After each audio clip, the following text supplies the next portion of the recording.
Hey guys, Fake Rooster here, and today I wanted to talk a little bit about Apex Legends. Now, firstly, Battle Royales and I have a very abusive relationship, mostly because I'm not very good, nor do I really have the patience to play them sometimes. I can't compete with people that are good.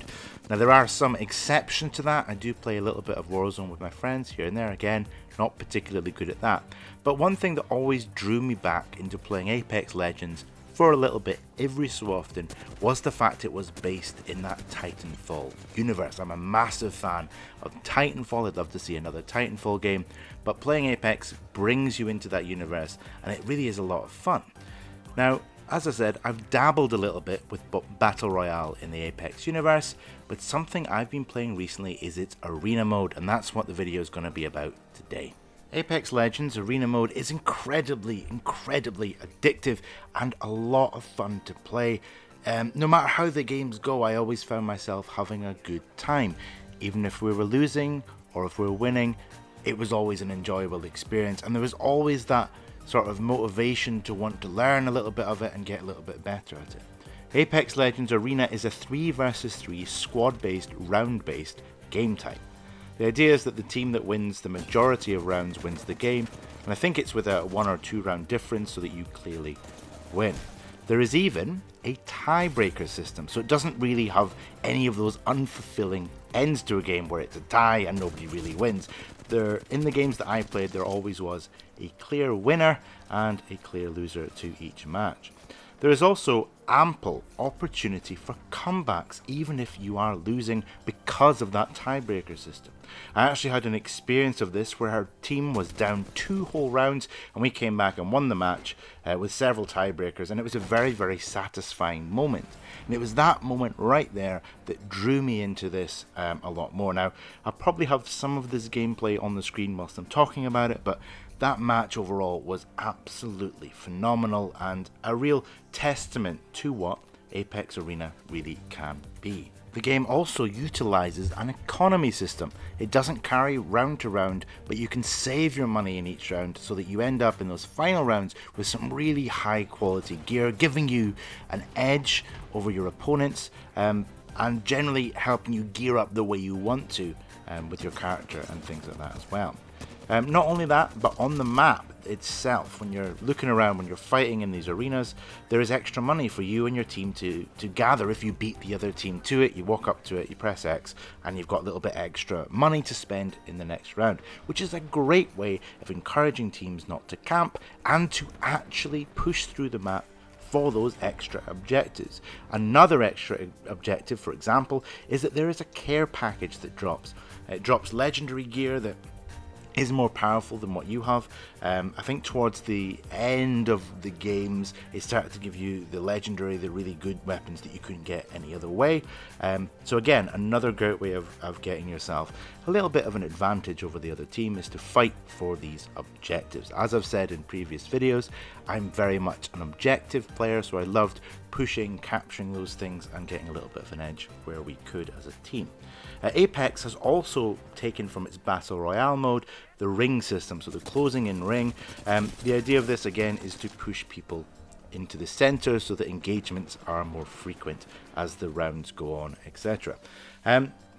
Now, what's interesting about this is on the map it actually shows you where that ring circles into. So the idea is that you could go for the optional objectives, you could go straight for where that circle is going to be and just hold up a little bit, get control of that, or vice versa. You could infiltrate the other team that have got control of it, start separating them and slowly picking them off, and that was a great strategy and something I really love to employ in my gameplay. Now, you can pick with the economy system I think any of the weapons that Apex has to offer, including its new bow. The advice that I would give if you are thinking about checking out this game mode is try to find a couple of weapons that you like and feel very comfortable with, so you know what to expect from them and you kind of know how they handle with recoil and things like that as well. So in the first round I'd go for cheaper weapons. So for me personally, the best setup I found for myself was to run the EVA shotgun, and you get a free pistol and also a grenade. Now, grenade is interesting because I noticed that not a lot of people were actually taking grenades into these fights, or certainly not deploying them. I found them really advantageous. It's a great way of, if you get a grenade behind a team, they'll push, you've got your shotgun, bang, they're dead. It's really, really useful. And from there, as I progressed, I dabbled a little bit with the G2 Scout marksman rifle and the flatline assault rifle, and just kept decking it out. The way that I would do it is that I take my money, upgrade that weapon as much as I could, anything left over, that's where I would put it on things like medkits or shield batteries, so that you can have your firefight, you can pull back and recover and go again. And you can also use the money to get extra uses out of your character's abilities as well, so you could come up with some sort of tactical situation and use your character's abilities to your team's advantage. And that's another choice you've got to make as the player. Which character do you play as? Now, obviously, some characters have their clear advantages and disadvantages with how you engage with them. For me, again, same sort of strategy as weapons. Pick characters you're comfortable with, or ones that you know their abilities very well. Now, if you're newer to the game, pick people with defined roles, so you know what role you're going to play on the team. For example, Bloodhound. He is your scout, he can see through walls, and he's a great way, if the enemy team are closing in, you don't know where they are, you can light them up with your tactical ability. Your team sees this as well, and as a team you can flank, you can maneuver in a way that's really going to be useful. Another great example of a character that's like that, of course, is Lifeline. She's a medic. You've got your drone where you can heal people, and when you're reviving, instead of you having to do it, your drone does it for you, and I find that endlessly useful. I could get my teammate up, I could flank round as the other player moves in, thinks they're going to get an easy kill, guy gets up, I'm behind him, bang, dead. It's very satisfying when you get those defined roles and you can start working with them. Obviously you get your ultimate as well. As a character you've got different options, so with Lifeline she'll call in a bunch of shield batteries and med packs and things like that, and Bloodhound has that sort of seeing ability to a higher degree, which makes it much easier to track the opposing team. Alternatively, someone like Pathfinder would be great. He can get up high with his grappling hook and you can build zip lines, and if you've got someone on your team that's a particularly good sniper, that's a great position. Get yourself up high and off you go.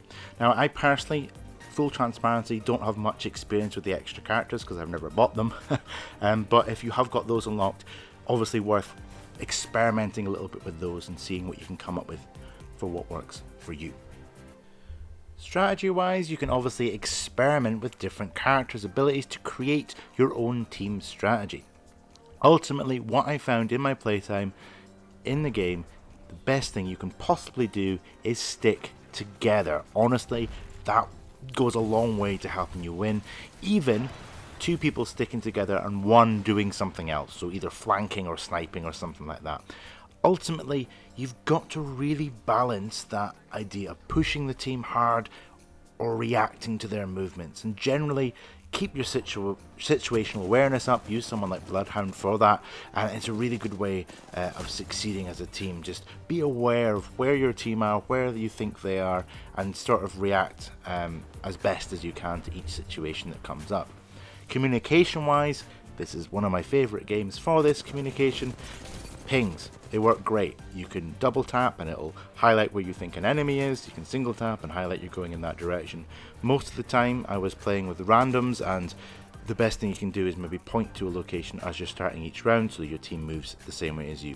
Rarely, and this is the few games that are like this, but rarely did I run into it where people would run off in 3 different directions. Most people actually stuck together, which was really useful and made working together very easily, especially with that ping system in the game as well. Overall, I really enjoyed my time, and I will certainly be playing more of the arena mode, and I'll certainly be diving in maybe with some more videos on it in the future, maybe sort of live commentary over multiplayer gameplay or something. Again, we're experimenting on the channel, it's what we're all about just now, so let me know what you'd like to see in the comments below, if you'd like to see more of this game, or if it's something you want to check out. But give me a like if you enjoyed the video, a dislike if you didn't, subscribe for a whole lot more. Thank you very much for watching. Enjoy the rest of your day.